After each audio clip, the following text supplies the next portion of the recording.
زمین بغداد معلیٰ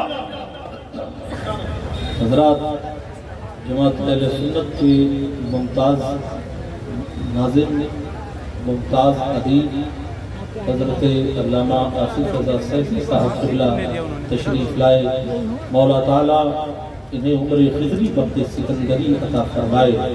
آپ لوگ ادھر ادھر افراتفری نہ کریں، یہی وقت بڑا قیمتی وقت ہے جو آپ کو میسج اور پیغام دیا جائے گا۔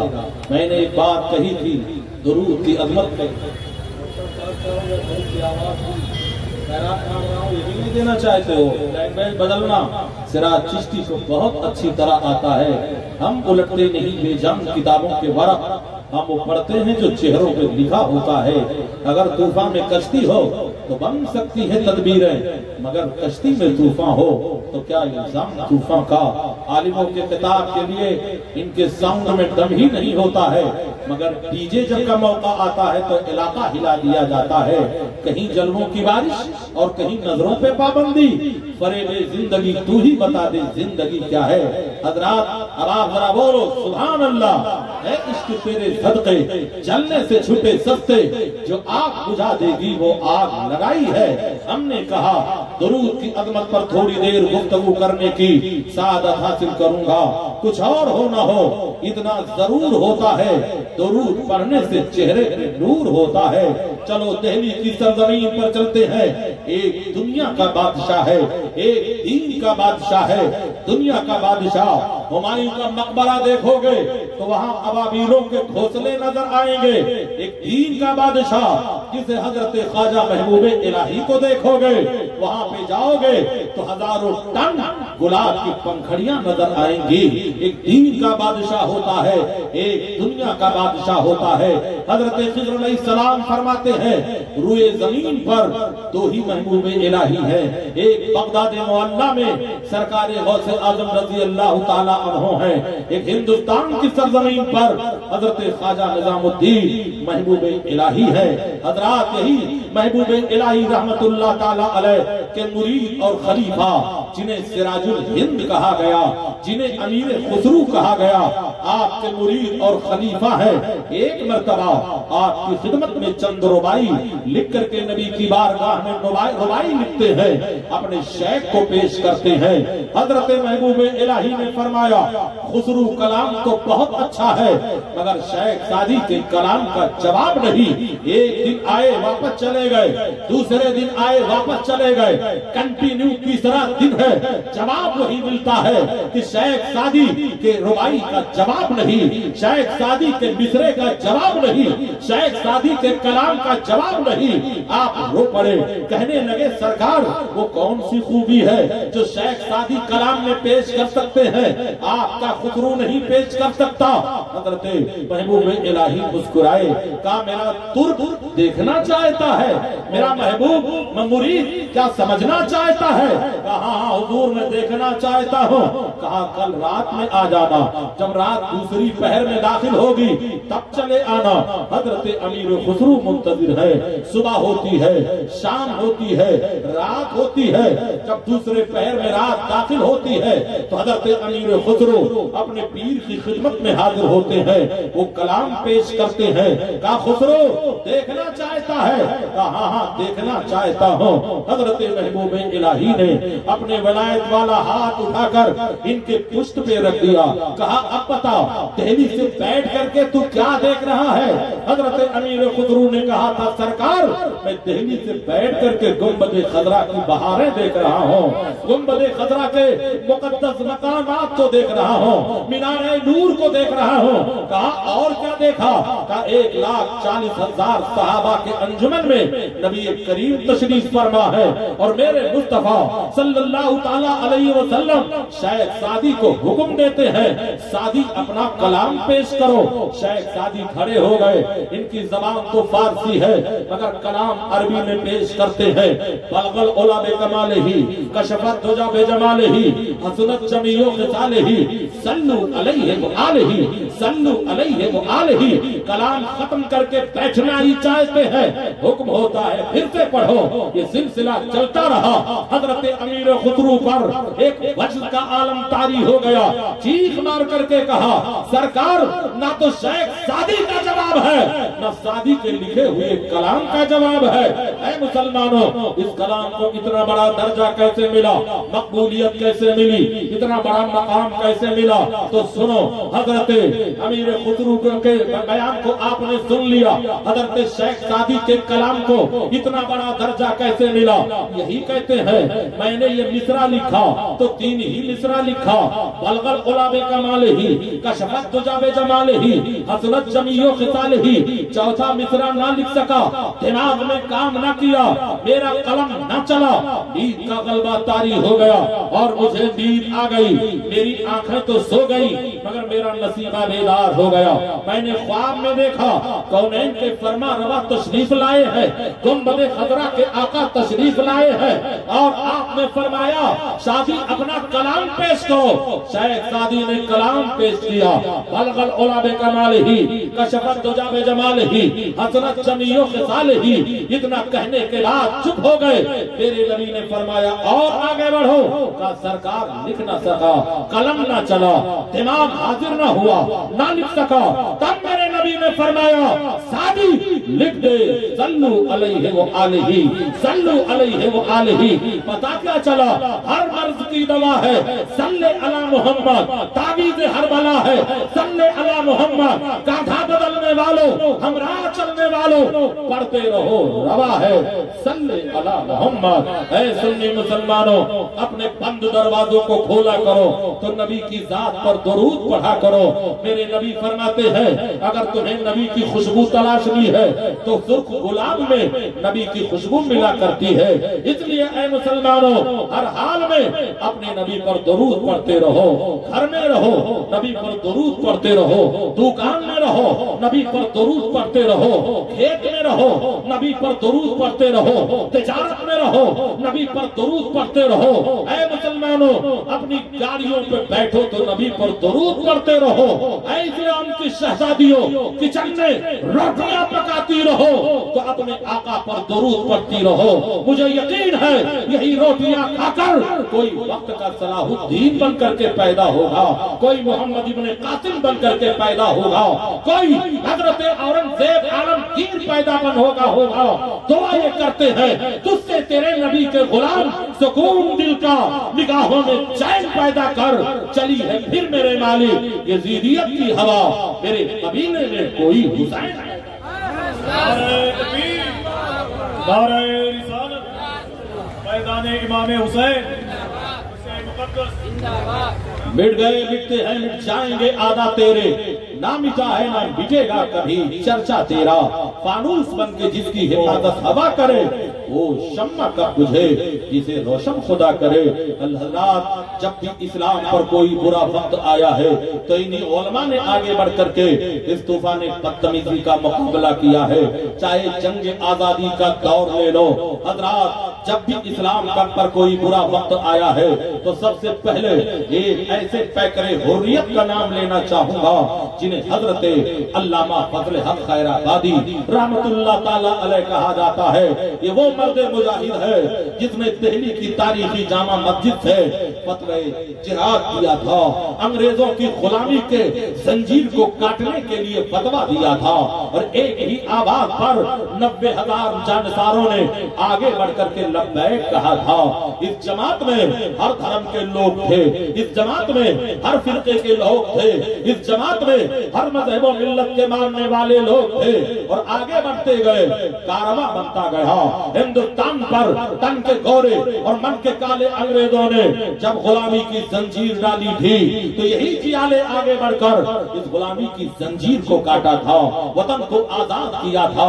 وطن کی زمین پر آج ہمیں جو ٹھنڈی خوشبو مل رہی ہے، انہی وطن کے مجاہدوں نے آگے بڑھ کر کے اس غلامی کی زنجیر کو کاٹا تھا۔ اے مسلمانوں، وطن سے محبت کرنا میرے پیغمبر کی سنت ہے، وطن سے پیار کرنا میرے نبی کی سنت ہے۔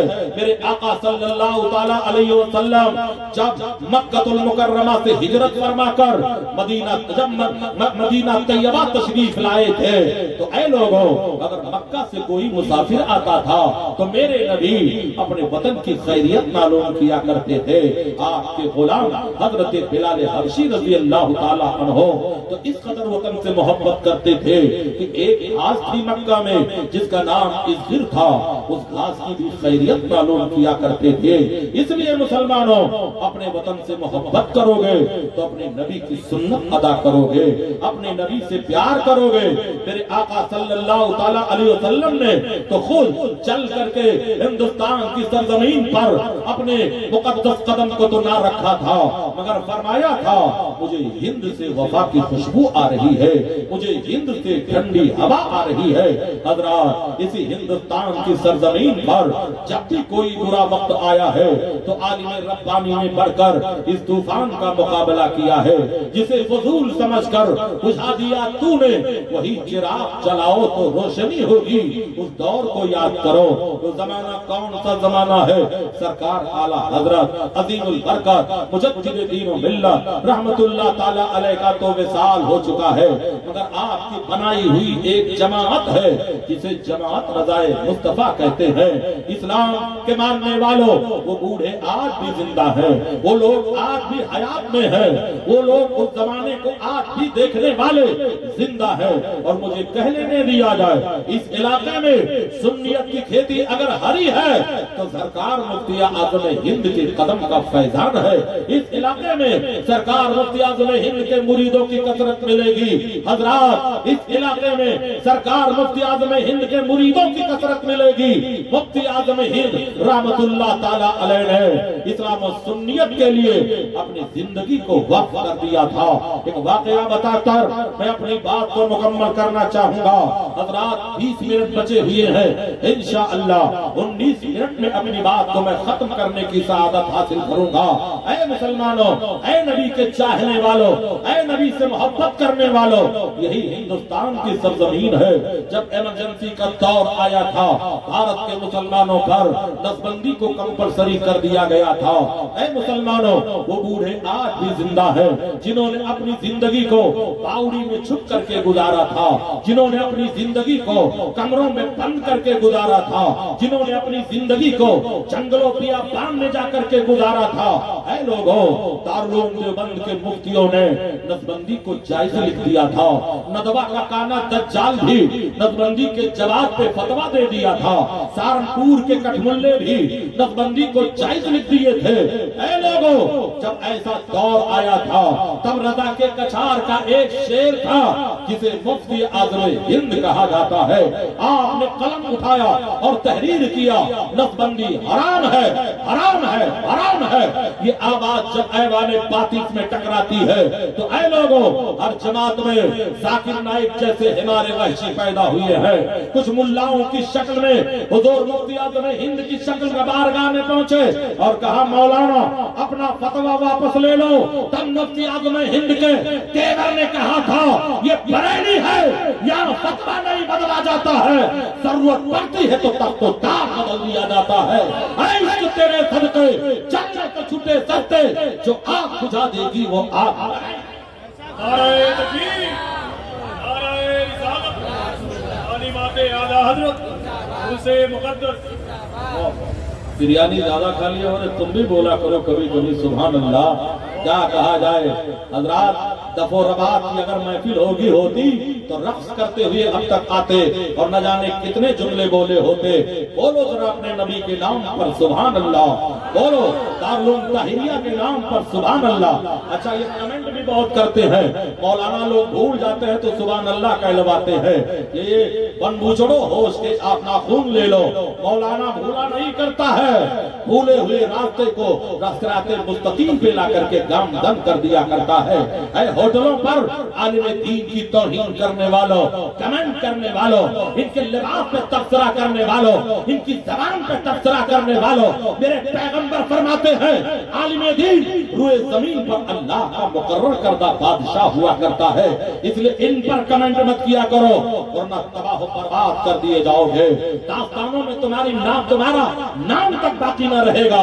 یہ وہ لوگ ہیں جب تم جنم لیتے ہو تو تمہارے کان میں اذان دیتے ہیں، ہیں، جوان ہوتے ہو تو تمہارے لیے نکاح کی مجلس میں کھڑے ہو کر خطبہ نکاح پڑھتے ہیں، اور مرتے ہو تو جو تمہارے نماز جنازہ کے مسلح پہ کھڑے ہوتے ہیں۔ اس لیے ان پر کمنٹ مت کیا کرو، ہوش کے ناخن لے لو، اپنے آپ کو بچانے کی کوشش کرو، سدھرنے کی کوشش کرو۔ حضرات میں نے کہا جب بھی اسلام پر کوئی برا وقت آیا ہے تو انہیں علماء نے آگے بڑھ کر اس طوفان کا مقابلہ کیا ہے۔ حضرات اب آئیے ذرا ہندوستان کی کچھ تاریخی حیثیت کو بتانا چاہوں گا۔ اے مسلمانوں، میر عرب کو آئی بوئے وفا جہاں سے، میرا وطن یہی ہے، میرا وطن یہی ہے، سالار کارواں ہے، میر حجاز اپنا باقی ہے جس کے دم سے نام و نشان ہمارا، کچھ بات ہے کہ ہستی مٹتی نہیں ہماری، صدیوں رہا ہے دشمن دور زمان ہمارا، توحید کی امانت سینوں میں ہے ہمارے، آسان نہیں مٹانا نام و نشان ہمارا۔ اے نبی سے محبت کرنے والوں، اے نبی سے پیار کرنے والوں، اے نبی سے الفت کرنے والوں، وہ زمانہ یاد کرو جب بھارت پر غلامی کی زنجیر ڈالی گئی تھی، وہ زمانہ یاد کرو رانی وکٹوریا جیسی ظالمہ نے جب زندہ مسلمانوں کو سور کے چمڑوں میں سل کر کے کھولتے ہوئے تیل میں ڈال کر انہیں موت کے گھاٹ اتارا کرتی تھی، انگریز کہکہے لگایا کرتے تھے، سگریٹ کی کشیں لیا کرتے تھے اور رقص کیا کرتے تھے۔ اے لوگوں، ہندو مسلمانوں کو ان انگریزوں نے کس قدر ستایا ہے۔ اے لوگوں، چھوٹے چھوٹے بچوں کو اچھال کر نیزے کی انی پر ان کی جان لے لیا کرتے تھے۔ اس وقت ضرورت تھی کہ مرد مجاہد کوئی پیدا ہوتے۔ ہم اودھ میں ہیں، اس لیے اودھ کے دو غیور نوجوانوں کا واقعہ بتا کر وقت رہا تو میں اور آگے بڑھوں گا، لیکن اس اودھ کی سرزمین پر دو غیور نوجوانوں نے آگے بڑھ کر وطن کی حفاظت کیا تھا۔ ایک غیور کا نام ہے جسے پنڈت رام پرساد بسمل کہا جاتا ہے، ایک مرد مجاہد کا نام ہے جسے اشفاق اللہ خان کہا جاتا ہے۔ حضرات یہ وہ دونوں ہیں، ایک وارسی پٹھان ہے، ایک آریہ سماجی پنڈت ہے، مگر دونوں نے محبت کیا ہے، اتحاد کیا ہے، پیار کیا ہے اور پیغام دیا ہے۔ اے لوگوں وطن کے لوگوں، ہمارے یہاں مذہب کی دیوار نہیں حائل ہو سکتی ہے، ہم جیئیں گے تو ہندوستان کے لیے جیئیں گے، مریں گے تو ہندوستان کے لیے مریں گے۔ حضرات بغاوت کے جرم میں ان دونوں نوجوانوں کو گرفتار کر لیا جاتا ہے۔ ایک نوجوان کو اے لوگوں گورکھپور کے چوراہے پر شاہ راہ پر چوک پر سزائے موت دی جاتی ہے، اور ایک نوجوان کو فیض آباد جیل میں پھانسی کے پھندے پہ کھڑا کیا جاتا ہے۔ پنڈت رام پرساد بسمل کو اے مسلمانوں، اے وطن کے واسیوں، جب گورکھپور کے چوک پر سزائے موت دی جا رہی تھی تو پنڈت رام پرساد بسمل کی زبان پر جو ترانہ تھا وہ یہی ترانہ تھا، کیا تھا؟ سرفروشی کی تمنا اب ہمارے دل میں ہے، دیکھنا ہے زور کتنا بازوئے قاتل میں ہے۔ اور وہ جوان اپنے جان کی قربانی دے کر کے وطن کی حفاظت کیا تھا، وطن کے مان مریادہ کو بچایا تھا، وطن کے عزت و آبرو کو بچایا تھا۔ ایک نوجوان ہے جسے اشفاق اللہ خان کہا جاتا ہے۔ جب اشفاق اللہ خان کو فیض آباد کی جیل میں سزائے موت دی جا رہی تھی تو ان سے آخری آرزو پوچھی گئی تھی، تو اشفاق اللہ خان نے کہا تھا میری آخری آرزو یہ ہے کہ جب مجھے کفن پہنانا تو میرے سر پر میری پیشانی پہ وطن کی مٹی کو ڈال دے گا، خون دل دے کے نکھارا ہے رخے گھر گلاب ہم نے گلشن کو سجانے کی۔ نعرہ تکبیر، نعرہ رسالت، عرص مقدس۔ آج دیکھا یہ جا رہا ہے میڈکیوں کو بھی زکام آنے لگا ہے، آج کرکٹ بھی رنگ بدلنے کی کوشش کر رہے ہیں۔ اے مسلمانوں، اپنے وطن سے محبت کرو اور اپنے گھروں میں نوجوان پیدا کرو، جس طرح ان نوجوانوں نے وطن کی رکھوالی کے لیے جان کی قربانی پیش کیا ہے، چاہے وہ ادھم سنگھ جیسا مرد نوجوان ہو، چاہے سرحدی گاندھی عبد الغفار خان جیسا نوجوان ہو، چاہے اے لوگوں ایک نسبتی پٹھان جسے اشفاق اللہ خان کہا جاتا ہے۔ میں نے اس لیے وطن کے ٹاپک پر تھوڑی دیر گفتگو گفتگو کی ہے تاکہ وطن کی عظمت کو سمجھو، وطن کی شان کو سمجھو، جیالوں کی قربانی کو سمجھو۔ کل یوم آزادی ہے، پھر کہوں گا جس طرح تمہارے چھتوں پر ہلالی پرچم نظر آتا ہے، ایسے اپنے چھتوں پہ بھارت کا ترنگا بھی لہراؤ، شان بڑھاؤ، عزت و آبرو بچاؤ، عزت و آبرو کی قسم کھا کر وطن عزیز میں زندگی گزارو۔ اب میں اصل موضوع کی طرف آنا چاہوں گا۔ وطن کی محبت کرنے، وطن سے محبت کرنے والوں، تمہیں دنیا بھی سرخروئی حاصل ہوگی، کل قیامت کے دن بھی نبی کے فرمان پر عمل کرنے والے کو محبت کا تمغہ دیا جائے گا، کچھ رہے یا نہ رہے۔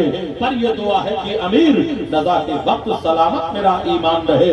اپنے ایمان کی حفاظت کرو، اپنے قرآن کی حفاظت کرو، اپنے مذہب و ملت کی حفاظت کرو، اپنے مشن کی حفاظت کرو، اپنے دین کی حفاظت کرو۔ میرے پیغمبر صلی اللہ تعالیٰ علیہ وسلم جب دنیا میں تشریف لائے تھے، سارے عالم کا حال کیا تھا؟ اے مسلمانوں، آپ نے تاریخوں میں پڑھا ہوگا، آپ نے تاریخوں میں پڑھا ہوگا، عرب کا وہ زمانہ تھا جب عرب کے جاہل شرابی لوگ اپنی بیٹیوں کو زندہ درگور کر دیا کرتے تھے، زندہ دفن کر دیا کرتے تھے، زندہ قبروں میں گاڑ دیا کرتے تھے۔ حضرات، جس کمرے میں بچہ پیدا کرنے کے لیے عورت بٹھائی جاتی تھی، اس کمرے میں پہلے ہی قبر کا گڈھا کھود دیا جاتا تھا۔ اگر لڑکا پیدا ہوتا تھا تو ماں کے ریشمی آنچل میں پال لیا جاتا تھا، اگر لڑکی پیدا ہوتی تھی تو قبر کے گڈھے میں پاٹ دیا جاتا تھا۔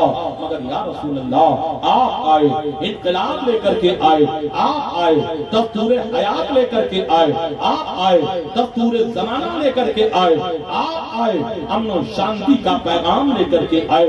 حضرات، آج بیٹی پڑھاؤ بیٹی بچاؤ کا نعرہ لگایا جاتا ہے۔ میرے پیغمبر نے 1450 سال پہلے یہ نعرہ لگایا تھا، بیٹیوں کو بچاؤ۔ حضرات، بیٹیوں کو زندہ دفن کرنے والے کوئی اور نہیں تھے، عرب کے جاہل تھے، عرب کے شرابی تھے، اور بیٹیوں کو زندہ قبروں میں دفن کیوں کیا جاتا تھا؟ اس کی وجہ یہ تھی کہ تاکہ ہمیں کسی کو اپنا داماد نہ بنانا پڑے، داماد کے سامنے سر جھکانا پڑتا ہے، داماد کا احترام کرنا پڑتا ہے۔ مگر یا رسول اللہ، آپ آئے تو انقلاب لے کر کے آئے۔ میرے نبی نے فرمایا، جس کے گھر میں ایک لڑکی جنم لیتی ہے تو رحمت کے 10 دروازے کھول دیے جاتے ہیں، جب ایک لڑکا جنم لیتا ہے تو رحمت کا ایک ہی دروازہ کھولا جاتا ہے۔ ایک واقعہ بتا کر میں اپنی بات کو ختم کرنا چاہوں گا۔ ایک صحابی رسول ہیں جنہیں حضرت دہیا کلبی رضی اللہ تعالیٰ عنہ کہا جاتا ہے۔ حضرات، یہ بڑے خوبصورت تھے، بڑے سجیلے نوجوان تھے، بڑے حسین تھے۔ جب یہ چلا کرتے تھے، عرب کی عورتیں پردے کے پیچھے سے اس نوجوان حسین کو دیکھا کرتی تھی۔ ایک دن میرے نبی کی نظر دہیا کلبی کے چہرے پہ پڑ گئی۔ میرے نبی نے دعا فرمایا، یا اللہ، دہیا کلبی کو ایمان کی دولت عطا فرما دے، دہیا کلبی کو اسلام کی دولت عطا کر دے۔ اجابت کا جوڑا، عنایت کا صحرا، دلہن بن کے نکلی تو آئے محمد۔ تعجب تو یہ ہے کہ دوزخ کی آتش لگائے خدا اور بجھائے محمد۔ میرے پیغمبر نے دعا کی، دہیا کلبی صبح ہوتی ہے، نبی کے کی خدمت میں حاضر ہوتے ہیں، عرض کرتے ہیں، یا رسول اللہ، آپ کس مذہب کی بات کرتے ہو؟ میرے پیغمبر صلی اللہ تعالیٰ علیہ وسلم نے انہیں دین اسلام کی بات بتائی، خدا واحد کی عبادت کا درس دیا۔ انہوں نے عرض کیا، یا رسول اللہ، اگر میں آپ کے خدا کا کلمہ پڑھ کر کے مسلمان ہو جاؤں، آپ کے غلامی کا پٹا اپنے گردن کی زینت بنا لو، تو کیا آپ کا خدا میرے گناہوں کو معاف کر دے گا؟ دہیا کلبی، تم اسلام قبول کرو گے، اللہ تمہارے گناہوں کو بخش دے گا۔ حضرت دہیا کلبی کہتے ہیں، اشہد ان لا الہ الا اللہ واشہد ان محمدن عبدہ ورسولہ۔ اس کے بعد دہیا کلبی کے آنکھوں سے آنسوؤں کے قطرے گرنے لگے، زارو قطار رونے لگے۔ میرے نبی نے فرمایا، دہیا کلبی، اب رونے کی وجہ کیا ہے؟ کہا، یا رسول اللہ، میرے 2 گناہ بہت بڑے بڑے ہیں، کیا میرا دونوں گناہ بھی بخش دیا جائے گا؟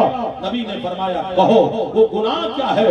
یا رسول اللہ میں اپنے قبیلے کا سردار ہوں، ہم نے اپنے قبیلے میں ایک بل پاس کیا ہے، ایک قانون بنایا ہے، اور قانون یہ ہے کہ ہمارے گھر میں اگر کوئی لڑکی پیدا ہو تو اسے زندہ قبروں میں دفن کر دیا جائے، لڑکا پیدا ہو تو باپ کی امانت سمجھ کر کے اسے پال لیا جائے۔ یا رسول اللہ میں اپنے قبیلے کا سردار ہوں، سردار ہونے کی حیثیت سے اے میرے آقا میں نے 70 بچیوں کو زندہ قبروں میں دفن کروایا ہے، کہ آپ کا خدا میرا خدا میرے اس جرم کو بخش دے گا؟ حضرت جبریل اتر پڑے، یا رسول اللہ خدا آپ کو سلام کہتا ہے اور دہیا قلبی کو خوشخبری سنا دیجئے کہ اللہ نے اسلام لانے کے خوشی میں پروردگار عالم نے ان کے گناہوں کو معاف کر دیا ہے۔ دہیا قلبی رو پڑے، پھر آئے لوگوں خوشی کے آنسو گر پڑے، پھر عرض کرتے ہیں یا رسول اللہ میرا ایک گناہ اور ہے، اس گناہ کو جب میں سوچتا ہوں تو کلیجہ مجھ کو آ جاتا ہے۔ اے میرے آقا کیا یہ بھی میرا بخش دیا جائے گا؟ آج نبی نوازنے پر اتر آئے ہیں، غلام لینے کے لیے دامن کو پھیلاتا جا رہا ہے، دامن کو پسارتا جا رہا ہے۔ کہتا ہے قلبی تو دوسرا گناہ تمہارا کیا ہے؟ یا رسول اللہ یہ میرا پرسنل گناہ ہے، یہ میں نے خود بہت بڑا گناہ کیا ہے۔ یا رسول اللہ میں تجارت کے لیے اپنے قبیلے کا سردار تھا، ایک بہت بڑا میں تاجر تھا، منڈی میں مال اکٹھا ہو چکا تھا جس کی تجارت کے لیے باہر جانا پڑتا تھا، اور اگر فوراً میں سفر نہ کرتا تو مال سودا کچا تھا، نقصان ہو جاتا۔ اس لیے میں نے جب سفر کا ارادہ کیا تو میری بیوی امید سے تھی، میری بیوی حمل سے تھی، میری بیوی کے پیٹ میں بچہ پرورش پا رہا تھا، مگر یہ خبر نہ تھی کہ بیٹا پل رہا ہے یا بیٹی پل رہی ہے۔ یا رسول اللہ میں نے اپنی عورت سے کہا تھا سن لے، اگر بیٹا پیدا ہوگا تو ہماری امانت سمجھ کر کے پال لینا، اگر بیٹی پیدا ہوگی تو قبر میں دفن کر دینا۔ یا رسول اللہ یہ تاکید کر کے میں چلا گیا۔ 3.5 سال کے بعد جب میں واپس پلٹ کر کے آیا تو میرے گھر کا دروازہ اندر سے بند تھا، میں نے دروازے کی کنڈی پہ دستک دیا۔ یا رسول اللہ ایک بچی کی آواز ابھرتی ہے، کون ہے دروازے پر؟ یا رسول اللہ جب میں نے لڑکی کی آواز سنی تو میں سمجھ گیا کہ شاید میرے گھر میں بچی پیدا ہو گئی ہے اور میری بیوی نے اسے پال لیا ہے۔ میں تڑپ کر کہا میں مالک مکان ہوں، دروازہ کھول۔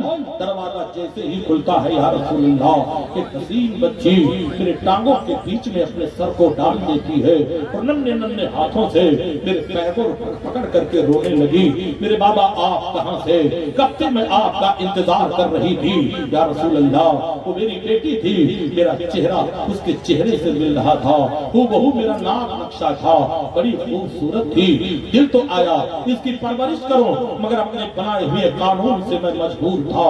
میں نے اپنی بیوی سے کہا میں نے تجھ سے کہا تھا اگر بیٹی پیدا ہوگی تو قبر میں دفن کر دینا، تو نے بیٹی کو پال لیا۔ تو اللہ تبارک و تعالی نے حضرت دہیا قلبی کی بیوی کو یہ حوصلہ دیا، انہوں نے جواب دیا اے دہیا قلبی سنو، جس طرح بیٹے اللہ کی نعمت ہے ایسے بیٹیاں بھی خدا کی رحمت ہے۔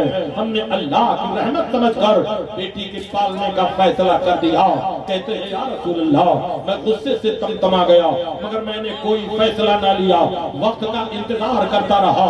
15 دن گزر جانے کے بعد اپنے اپنی بیوی کو فریب میں مبتلا کیا اور کہا میری بچی کو غسل کرواؤ، اچھے کپڑے پہناؤ، اسے میں ذرا بازار لے کر کے جانا چاہتا ہوں۔ یا رسول اللہ میری بیوی اٹھتی ہے اور جلدی سے بچی کو غسل کرواتی ہے، ایک کپڑا پہناتی ہے اور ایک بڑا حسین خوبصورت دوپٹہ اس کے گردن میں ڈال دیتی ہے۔